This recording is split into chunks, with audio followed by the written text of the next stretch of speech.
बेटा और बेटी को चाहिए कि अपने माता पिता के पैर छूकर प्रणाम करें। ये हमारे हिंदू धर्म की संस्कृति है, चरण छूकर प्रणाम करना। और जिसके तुम चरण छूते हो उसका आशीर्वाद अपने आप मिल जाता है। प्रणाम करने से भी आशीर्वाद मिलता है, किसी महान पुरुष का दर्शन करने से भी आशीर्वाद मिलता है, और उनका गुणगान करने से भी आशीर्वाद मिलता है, स्तुति करने से आशीर्वाद मिलता है, आरती करने से आशीर्वाद मिलता है। और याद रखना, मेहमान का सम्मान करने से भी आशीर्वाद मिलता है। इस आशीर्वाद को कभी चूकिए मत, हमेशा आशीर्वाद लेना चाहिए।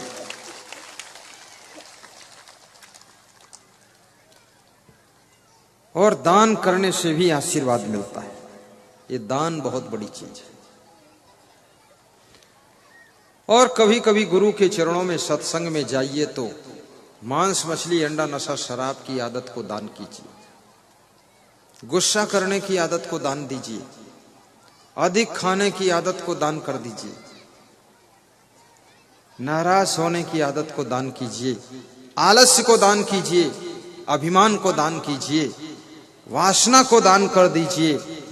और अपने अंदर जो लोभ पाप का बाप बैठा है उसको गुरु के चरणों में संकल्प लेकर दान कीजिए कि इन सारी भूलों से गलतियों से अपने को हम पार करेंगे और अपने जीवन को गुलाब का फूल बना करके संसार में सुगंध फैलाएंगे। गाली बकने की आदत है, उसको गुरु के चरणों में दान कर दीजिए। यदि आपने बुराइयां छोड़ दी तो आपका घर ही गंगा है, घर ही जमुना है, घर ही में तीर्थ है।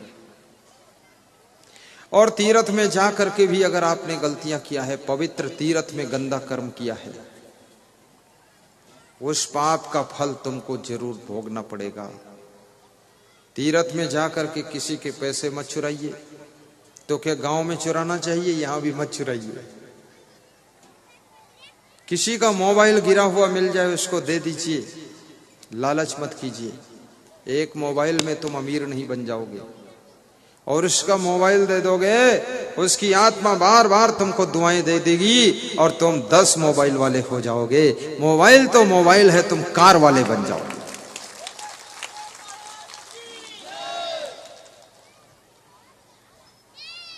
किसी का पर्स मिल जाए, उसमें आईडी है उसका, कुछ कागजात हैं, 2-4 हजार रुपये हैं, लालच मत कीजिए। उसको फोन करके बुला कर दे दीजिए कि आप अपना सामान ले जाइए। बहुत बड़ी घटना है।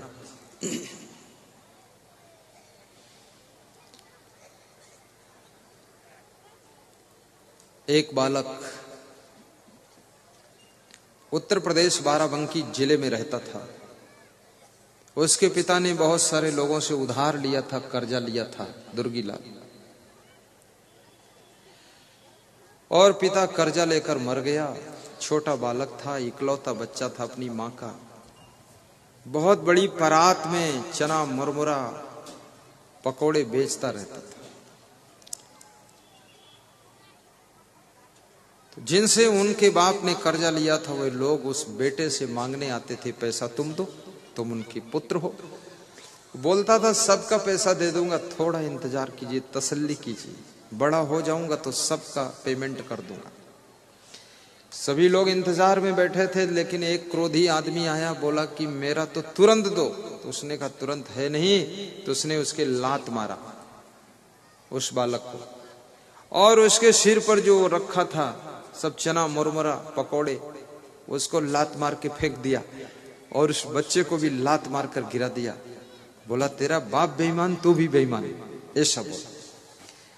तो उस बालक ने कहा मेरा बाप बेईमान नहीं है, बाप मर गया है, और न मैं बेईमान हूं क्योंकि मेरे पास कुछ है नहीं। बड़ा होऊंगा, कमाऊंगा, दे दूंगा। आज तुमने लात मारी है, अब ये बाराबंकी जिला में आज से छोड़ने जा रहा हूं, अब मैं कहीं और जाऊंगा। मां के पैर छू करके ट्रेन में बैठकर वो बॉम्बे चला गया। बॉम्बे में जाकर के एक किराना की दुकान के सामने दिन भर खड़ा रहा। किराना की दुकान का जो मालिक था, सेठ था, वो देखता रहा एक बच्चा खड़ा है 10-12 साल का।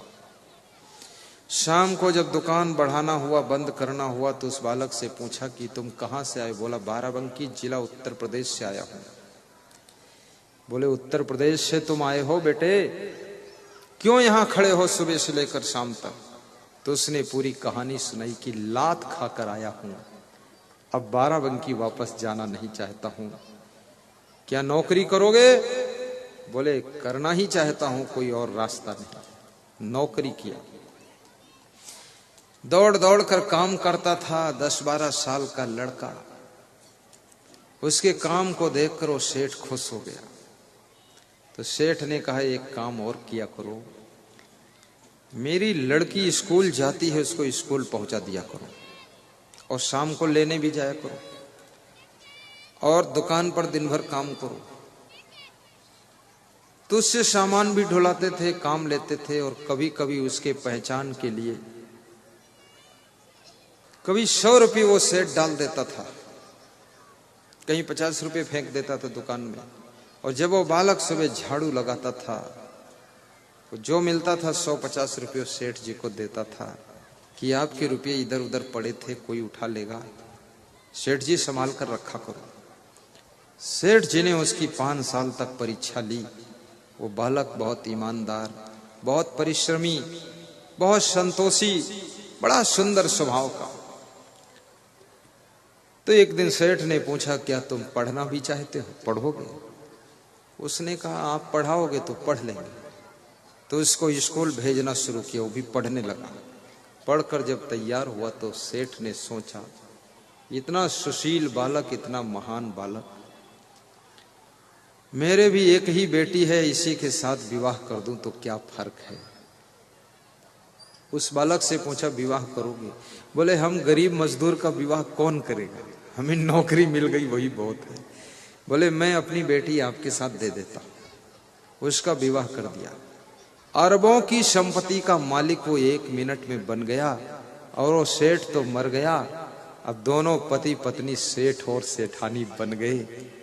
फिर उसने एक दिन अपनी पत्नी से कहा कि मेरा जन्म स्थान उत्तर प्रदेश बाराबंकी जिले में है, एक बार वहां चलना चाहता हूं।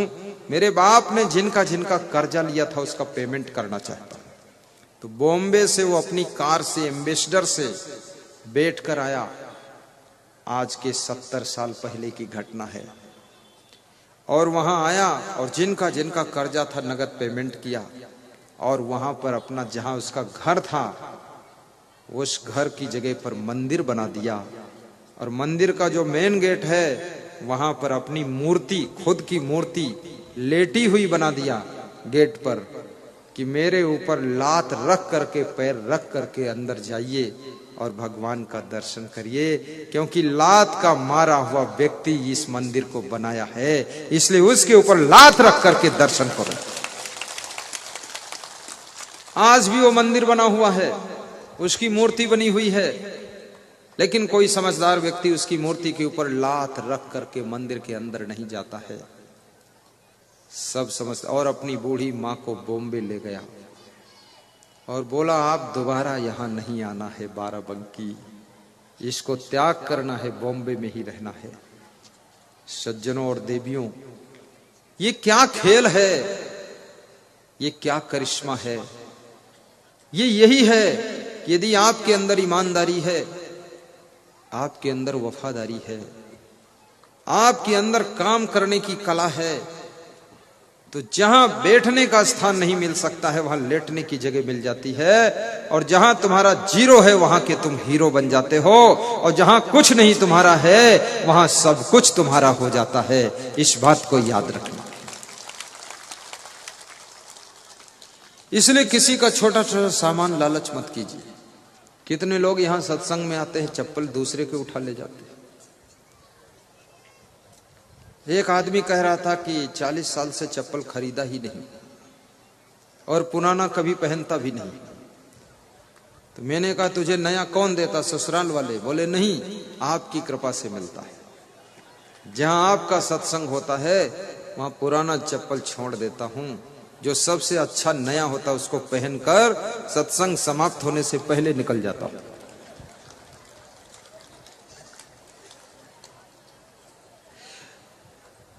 और इस दुनिया के अंदर चप्पल चोर, पैसा चोर, मोबाइल चोर, बैटरी चोर, चोर बहुत है दुनिया के अंदर। काम चोर भी है, काम नहीं करता, जब काम होगा इधर उधर निकल जाएगा। काम चोर। और चोरी करने से आपका मनोबल गिरता है, चोरी करने से संकोच पैदा होता है, चोरी करने से लज्जा लगती है। गलती भले छोटी हो लेकिन आपके मन को कमजोर करती है। भूल भले बहुत छोटी हो आपकी लेकिन आपको संकोच में डाल देती है। और आपकी चूक छोटी सी हो परंतु आपको शर्मिंदगी के लिए तैयार कर देती है। इसलिए विचारकों ने एक बहुत बड़ी बात कही है। क्या कहा है?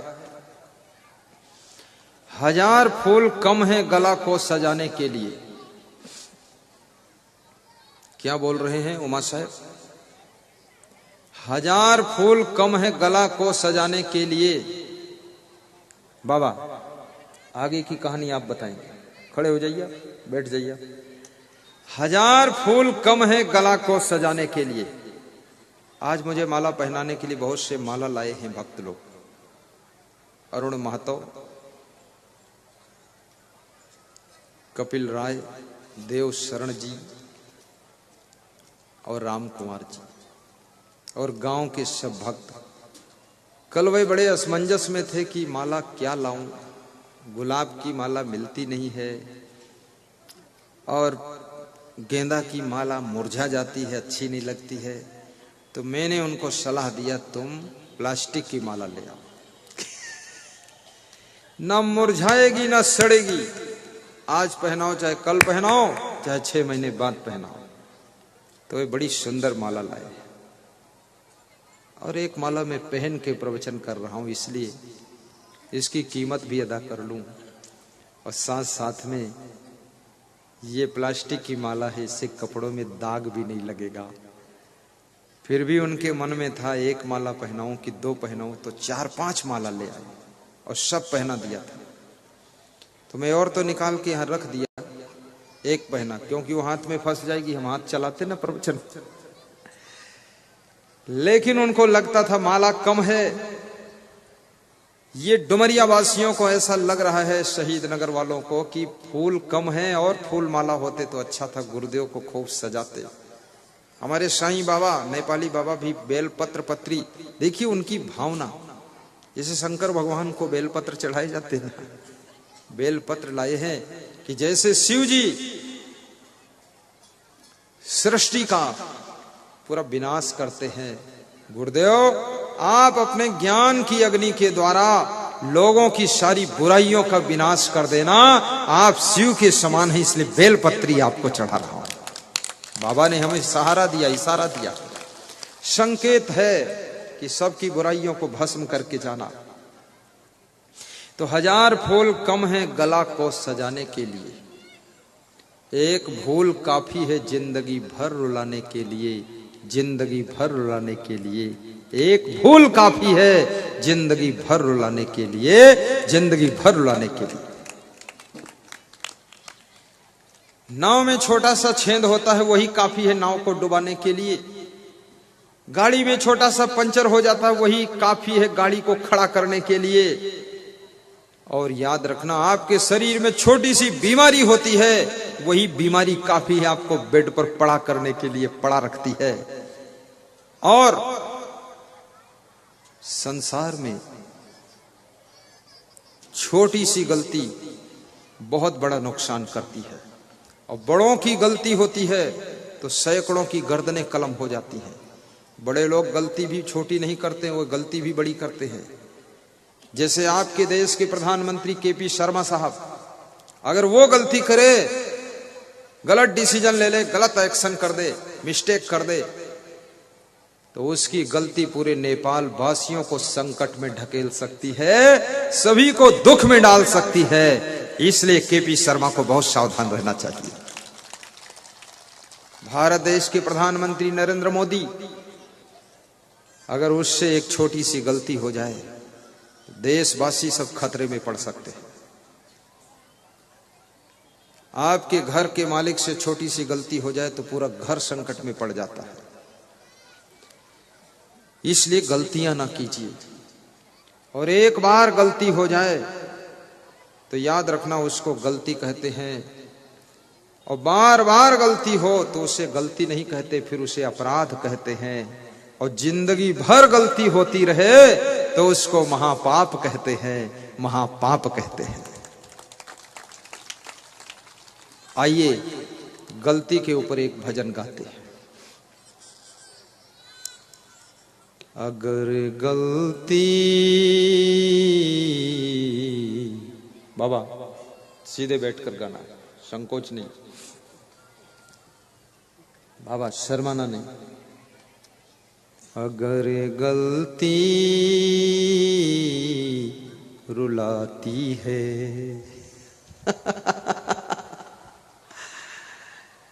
अगर गलती रुलाती है तो राहें भी दिखाती है।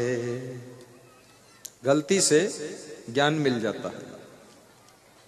अगर गलती रुलाती है तो राहें भी दिखाती है। लेकिन क्या हुआ?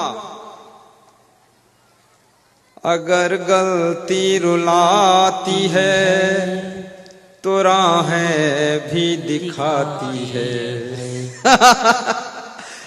अब मनुष्य गलती का पुतला है। ये मनुष्य क्या है? गलती का पुतला है। कभी कभी ये नहीं चाहता है, फिर भी इससे गलती हो जाती है। इसकी इच्छा नहीं गलती करूं, होती है गलती। कैसे होती है? जैसे होती है वैसे होती है, लेकिन होती है। मनुष्य गलती का पुतला है, ये अक्सर हो ही जाती है। मनुष्य गलती का पुतला है, ये अक्सर हो ही जाती है। जो गलती को सुधारे उसे इंसान कहते हैं। जो गलती को सुधारे उसे इंसान कहते हैं। पराया दर्द अपनाए, पराया दर्द अपनाए उसे भगवान कहते हैं। पराया दर्द अपनाए उसे भगवान कहते हैं। पराया दर्द अपनाए उसे भगवान कहते हैं। किसी के काम जो आए उसे इंसान कहते हैं। किसी के काम जो आए उसे इंसान कहते हैं। पराया दर्द अपनाए उसे भगवान कहते हैं। पराया दर्द अपनाए उसे भगवान कहते हैं। भाव से सुनिए, कोई आवाज न करना। एक पंक्ति और है। कभी धनवान है इतना, कभी इंसान निर्धन है। धनवान व्यक्ति भी कभी निर्धन हो जाता है और निर्धन धनवान हो जाता है। इसलिए धन होने का अभिमान न करना। न जाने कब धन तुम्हारे पास से चला जाए, तुम निर्धन हो जाओ। अर्जुन बड़े बलवान थे, लेकिन अर्जुन जैसा हर युद्ध में विजय प्राप्त करने वाला भी कोल भीलों के साथ युद्ध करता है और हार जाता है। पुरुष बली नहीं होत है, समय होत बलवान। भीलन लूटी गोपिका, वह अर्जुन वह बान। कभी धनवान है इतना, कभी इंसान निर्धन है। कभी सुख है कभी दुख है, इसी का नाम जीवन है। कभी सुख है कभी दुख है, इसी का नाम जीवन है। सुख दुख, कभी दुख आए तो घबराना मत, ये मत सोचना हमेशा दुख रहेगा। नहीं नहीं, रात आती है अंधेरा होता है, लेकिन हमेशा रात नहीं रहती है। 8 घंटे के बाद सवेरा होने लग जाता है। ऐसे जिंदगी में दुख का अंधेरा आ जाए, दुख की रात आ जाए, तो ये मत सोचना कि दुख की रात सदैव रहेगी। नहीं नहीं, सुख का सवेरा होने वाला है। इसलिए रात ज्यादा दिख रही है, क्योंकि अब सवेरा होने वाला है। गम की अंधेरी रात में, बाबा, गम की अंधेरी रात में दिल को मत बेकरार कर। वाह, गाइए। गम की अंधेरी रात में दिल को मत बेकरार कर, और सुबह जरूर आएगी, सुबह का इंतजार कर। सुबह का इंतजार कर। कौन जानता था मजदूरी करने वाली मां का बालक, ट्रेन में चाय बेचने वाला व्यक्ति भारत देश का प्रधानमंत्री कभी बनेगा? किसको पता था? नरेंद्र मोदी को खुद पता नहीं था, उसकी मां को भी पता नहीं था कि दर दर ठोकरे खाने वाला ये परिवार, दूसरे के घरों में बर्तन मांजने वाली मां का बेटा, ये प्रधानमंत्री पद पर। आज तक भारत देश में जितने भी इतिहास में प्रधानमंत्री हुए हैं, सबसे ताकतवर पावरफुल प्रधानमंत्री नरेंद्र मोदी बना है।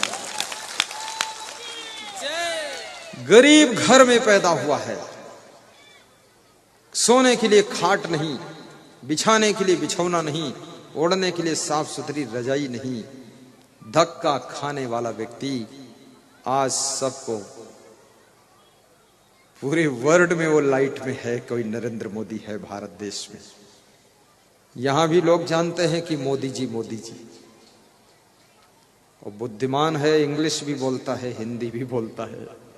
ये राजनीतिक उलझनों के बीच में कब उसने इंग्लिश पढ़ा है कुछ पता ही नहीं। लेकिन वो बीमार भी नहीं होता है। मैं आपसे भी निवेदन करूंगा, तुम बीमार बहुत होते हो। अभी मेरे पास एक आदमी आया था, वो मेरे को ऐसे कह रहा था, घुटना पे हाथ धर रहा था, ये दर्द बहुत है। तो मैं मुस्कुरा रहा था। हमने कहा घुटना है तो दर्द है, और घुटना ही ना होता तो दर्द भी नहीं होती। तुम्हारी पत्नी है इसलिए थोड़ा डांटती भी है, पत्नी ना होती तो कौन डांटता। डांटने को भी तरस जाते। डांट खा लिया करो, घुटना दर्द सह लिया करो। उसको माइक में बोलने का भी अवसर दिया, बहुत अच्छा बोलता हो व्यक्ति। लेकिन याद रखना, बीमारियों से छुटकारा चाहते हो तो एक ही उपाय है, व्यायाम कीजिए,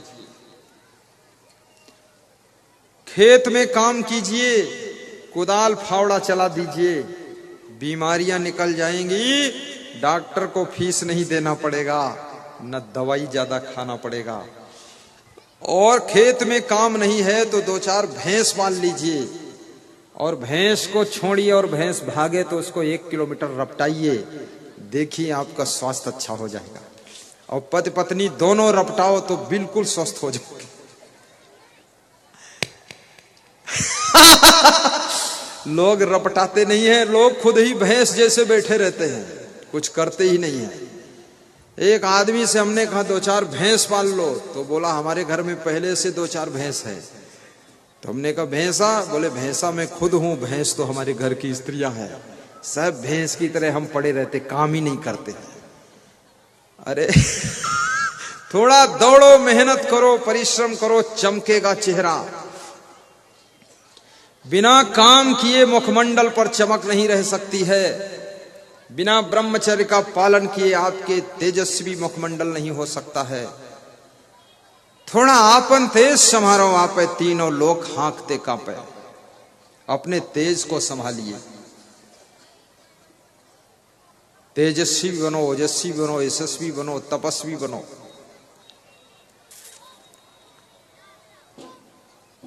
कभी धनवान है इतना, कभी इंसान निर्धन है। कभी मत घबराना, महिलाओं से भी मैं कहूंगा, तुम्हारा पति गरीब हो, ये मत सोचना मेरे घर में गरीबी, मेरा पति गरीब है। कभी ऐसा पासा पलटेगा, गांव में तुम सबसे ज्यादा अमीर बन सकते हो। बस गुरु का ध्यान लगाइए, भक्ति कीजिए और उनके ज्ञान को सुनते रहिए, देखना क्या होने वाला है। बहुत सी ऐसी घटनाएं घटी हैं। डिस्ट्रिक्ट रायबरेली उत्तर प्रदेश में, भारत देश में, मैं चितवनिया गांव में गया था। तो उनके घर में जब प्रवेश करने लगा तो फूस का छप्पर था, वो नीचा था। तो बोले गुरुदेव झुक जाना, नहीं सिर फूट सकता है। तो मैं सीधे खड़ा हुआ तो छप्पर का बांस मेरे यहां लड़ रहा था। तो ऐसे छप्परों की ओर देखा और झुक करके आंगन में पहुंचा तो जो भक्त जी थे वे चरण छू करके वहीं पर रोने लगे, गिर गए। मैंने कहा रोइए मत, सब नक्शा बदलने वाला है। आज वे गांव में सबसे धनवान व्यक्ति है और 50 गांव में उनका नाम है और 20 गांव में उनके समान कोई धनवान नहीं है। आज उनके पास 14 टैरा 2 ट्रक है, ट्रैक्टर 2-4 है, लोहा की कंपनी है। आज उनके पास में गांव की सरपंची प्रधानी भी है। आज उनके पास में बहुत बड़ा वैभव है। याद रखना, गुरु भक्ति में इतनी शक्ति होती है कि आपकी गरीबी को दूर करके आपको माला माल भी करती है। इसलिए गुरु की भक्ति खूब करना चाहिए। कभी धनवान है कितना, कभी इंसान निर्धन है। गरीबी में रोना नहीं, दुखी नहीं होना। मैं जिस आश्रम में रहता हूं, मेरा आश्रम सबसे कमजोर था। मेरे गुरु का मान सम्मान उतना ज्यादा नहीं था और उस आश्रम को लोग यूपी में भी नहीं जानते थे। तो मेरा गुरु बहुत अच्छा है, सीधा है, सरल है, ज्ञानी है। जब हम उसके चरणों में आए, मैंने उनके साथ में बहुत जगह पर गया तो मैंने देखा मेरे गुरु का कहीं ज्यादा आदर नहीं। मैंने कहा गुरुदेव आप चिंता मत करना, मैं कमान संभालने वाला हूं, आप तो रेस्ट कीजिए। आज उस गुरु का नाम पूरे वर्ल्ड के अंदर फैल गया है, जो इतना गरीबी में नीचे पड़ा हुआ था, और उस गुरु का सम्मान पूरे विश्व में बढ़ा है। और साथ में वो आश्रम आज सबसे धनवान भी बहुत हो चुका है। और साथ में उस आश्रम के द्वारा पूरे वर्ल्ड में ज्ञान की गंगा बह रही, क्रांति मची हुई है। कैसे हुआ? ये पूज्य श्री क्षमादेव की तपस्या से हुआ है। कभी उबना डूबना नहीं। आपके घर में गुरुदेव के आशीर्वाद से कोई ऐसे बालक का, ऐसे दिव्य आत्मा का जन्म होने वाला है जो तुम्हारे घर की गरीबी को मिटाएगा और तुम्हारे घर में बहुत बड़ा नया चमत्कार होने वाला है। इसलिए गुरु से जब मांगा करो कुछ मत मांगो, यही मांगो कि हमारे घर में कोई दिव्य आत्मा का जन्म होना चाहिए। एक एक चीज कहां तक मांगोगे? गाड़ी दे दो, ये दे दो, लाड़ी दे दो, साड़ी दे दो, पानी दे दो। अरे सब क्या काउंटिंग कर रहे हो फालतू। बस एक ही चीज मांगिए कि आपकी कृपा से हमारे घर में कोई दिव्य आत्मा का जन्म हो। उसके पांव आंगन में पड़ते ही जन्म लेते ही नक्शा बदलना शुरू हो जाएगा। आपके घर में सुख और शांति और उन्नति का द्वार खुलेगा। कभी धनवान है इतना, कभी इंसान निर्धन है। गाइए, कभी धनवान है इतना, कभी इंसान निर्धन है। कभी सुख है कभी दुख है, इसी का नाम जीवन है। कभी सुख है कभी। आप मुझे देख रहे हैं ना, आप सोचते गुरुजी बहुत, मैं बैलगाड़ी पर भी चला हूं 4 साल तक, और भैंसे वाली डल्लभ गाड़ी पर 2 साल चला हूं, और साइकिल पर गठरी रखकर चला हूं, और 5 साल गठरी पीठ पर लाद कर भी चला हूं 20-20 किलोमीटर पैदल, और ट्रेनों में 500-500 किलोमीटर खड़े खड़े चला हूं, सिर पे सामान रहा है। आज ये वही व्यक्ति है जो एरोप्लेन में भी उड़ान भरता है, और आपके बीच में आकर सत्संग कर। कोई पानी पिलाने वाला नहीं था, स्टेशन पर चुल्लू लगाकर पानी पीते थे, अब बोतल का पानी आता है उसको पी लेते हैं। याद रखना, अपने को सुधारिए और खूब मेहनत कीजिए और स्वयं अच्छे इंसान बन जाइए, तो आपका भाग्य स्वयं चमक उठेगा और कोई प्रकार की कमी नहीं रहेगी। जोर से ताली बजाओ तुम लोग ढिल्ले आदमी को, हंसा भी करो थोड़ा सा। चलो आज एक हंसने वाली बात भी सुनाऊंगा आपको, अभी तक तुम हंसे नहीं हो।